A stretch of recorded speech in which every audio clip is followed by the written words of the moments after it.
कळवण तालुक्यातील सुकापूर येथील आदिवासी शेतकऱ्याला वडिलोपार्जित शेत जमिनीच्या महसूल नोंदीमध्ये नाव लावून देतो असे आमिष दाखवून 1.5 लाख रुपये घेतल्याच्या आरोपावरून ठगबाजीचा गुन्हा दाखल असलेला तोतयागिरी करणारा कथित पत्रकार संदीप भिकाजी अवधूत याचा अटकपूर्व जामीन मुंबई उच्च न्यायालयाने फेटाळल्याने अबुना पोलीस अवधूतच्या अटकेसाठी सज्ज झाले आहेत। अबुना येथे 3, सुरगाणा येथे 1 व वणी येथे 1 अशा एकूण 5 आर्थिक शोषणाच्या तक्रारी वणी येथील तोत्या कथित पत्रकार संदीप भिकाजी अवधूत याच्या विरोधात करण्यात आल्या होत्या।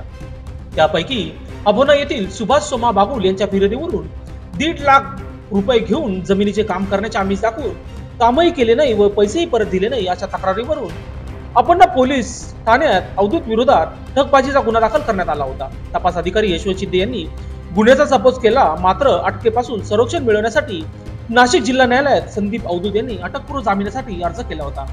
तपास अधिकारी यशवंत शिंदे यांनी संदीप अवधूत हा गुन्हेगारी वृत्तीचा असून त्याच्या विरोधात यापूर्वी फसवणूक व इतर गुन्हे वणी पोलीस ठाण्यात दाखल असून फसवणुकीच्या विविध तक्रारी प्रलंबित असल्याची बाब न्यायालयाच्या निदर्शनास आणून दिली होती।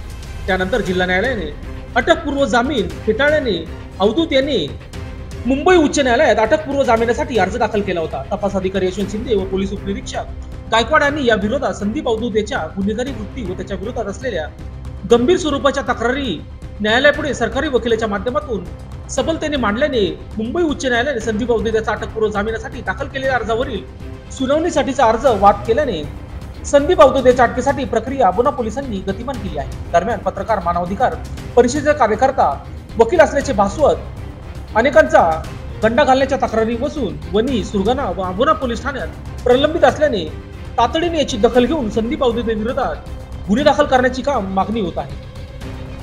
लोकशास्त्र न्यूज साठी वणी प्रतिनिधी सागर मोर।